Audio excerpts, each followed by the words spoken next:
right, so today we're diving into something, well, a little different. Acupressure for vaginitis. There you go, right there. Not your typical topic, that's for sure. Definitely not something you hear every day. But hey, who doesn't love a good deep dive into something unexpected? Especially when it comes to, well. Well, and especially when you think about it, this kind of gets at what we often talk about, those connections between, traditional practices and well-being. Exactly. And that's where traditional Chinese medicine comes in. Yeah. TCM. Yeah, TCM, the whole shebang. So for those who are new to the world of TCM, maybe give us like the 2-minute crash course version. Okay, so TCM, it's all about this idea of your body having this energy flow. Think of it like a river, okay? I like where this is going, a river. When everything's in balance, the river, it just flows. Smooth sailing, no problem. Makes sense. Harmony, right? But then sometimes you get those blockages, like a dam, right? Okay, yeah, a dam in the river. Stuff starts piling up, things get sluggish, that flow gets all messed up. Stagnant. Not good. And that's what they call dampness in TCM. Dampness. So we're not talking about actual dampness. No, not like, oh, you spilled your drink dampness. It's more like this energy blockage, yeah. Okay, so in the case of vaginitis, this dampness, this energy blockage, is that kind of like the TCM explanation? Exactly. They see it as this imbalance, often tied to what they call the liver meridian. It's like this energy highway in your body. Okay, energy highways, I'm with you. And the liver meridian, it's connected to your, lady parts, but also your emotions.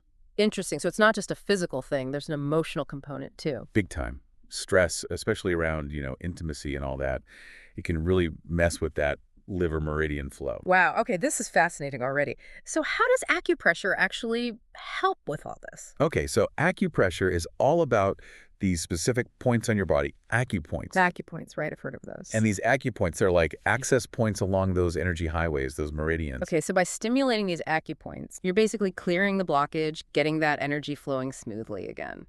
So are there specific acupoints that are particularly helpful for vaginitis? Absolutely. Two that come up a lot in your research are SP6 and SP9.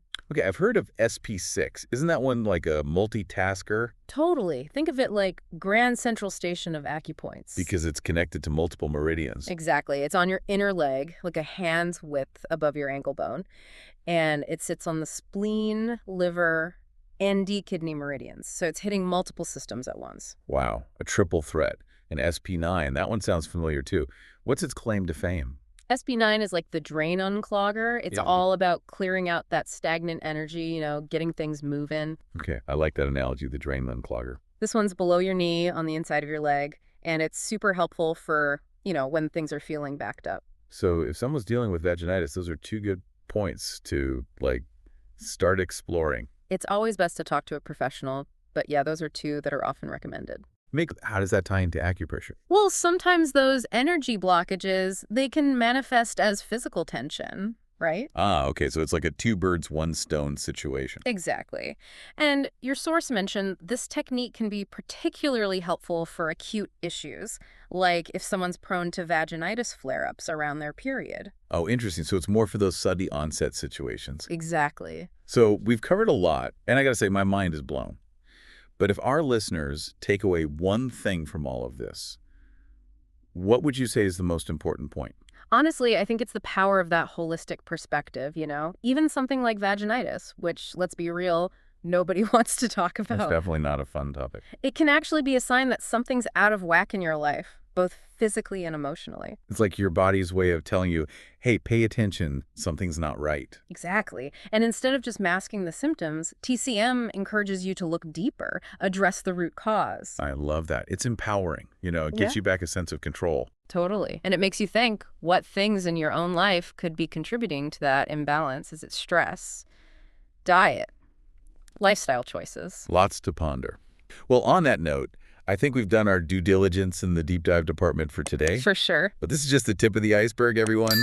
Keep those brains buzzing, keep those questions coming, and we'll catch you in the next deep dive. See